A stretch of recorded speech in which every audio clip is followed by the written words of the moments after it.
তারা যেখানে তাদের কার্যক্রম পরিচালনা করে আসছে তাতে বোঝা যাচ্ছে যে তারা বিপুল পরিমাণ মোবাইল ইতিমধ্যে তারা বিভিন্ন সময়ে বিক্রি করেছে। আসলে এখন পর্যন্ত কত সংখ্যক স্পেসিফিক এভাবে বলা যাবে না, যেহেতু আমরা কালকে অভিযান পরিচালনা করে ৩৬৩টি মোবাইল উদ্ধার করেছি, পাশাপাশি আরো কিছু অ্যাক্সেসরিজ উদ্ধার করেছি। তাতে বোঝা যায় যে এটি এই পরিমাণটা একটু বোঝা যায়। আসলে নিশ্চিত করে এভাবে বলা যাচ্ছে না যে গত ১.৫ বছরে কত সংখ্যক করেছে, তো বোঝা যাচ্ছে যে এটা বিপুল সংখ্যকই হওয়ার কথা। ভাই একটা প্রশ্ন আছে যে ওরা যে মোবাইলগুলো বিক্রি করছে সেইগুলো সাধারণ মানুষ আমরা যারা কিনবো তারা কিভাবে বুঝবো? এটা আসলে বুঝতে গেলে এটা যেহেতু আমাদের সাধারণ মানুষ যারা কিনছে তারা কিন্তু সাধারণ দোকান থেকে কিনছে, বিভিন্ন যে মার্কেট রয়েছে, মার্কেটের যে দোকানগুলো রয়েছে সেখান থেকে কিনছে।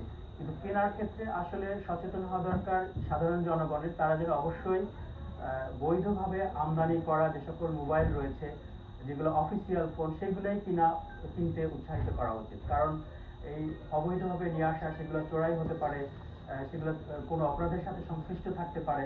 সেক্ষেত্রে সাধারণ জনগণের অবশ্যই সচেতন হতে হবে, তারা যেন বৈধভাবে আমদানি করা মোবাইলগুলাই যেন ব্যবহার করে। ল্যাব নাকি খিলক্ষেতে ল্যাব?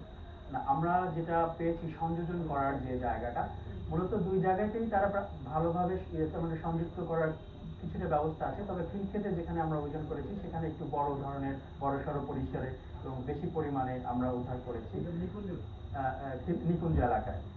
তো সেখানে একটা বড় ধরনের আমরা যন্ত্রপাতি বা ল্যাবের অবস্থা। আচ্ছা সোহেল ভাই, খিলক্ষেতের বিষয়টা যেহেতু আসলো, ক্ষুদ্র যন্ত্রাংশ উদ্ধার করা হয়েছে, তো এখানে ব্যবসায়ীদের কথা আপনি উল্লেখ করেছিলেন।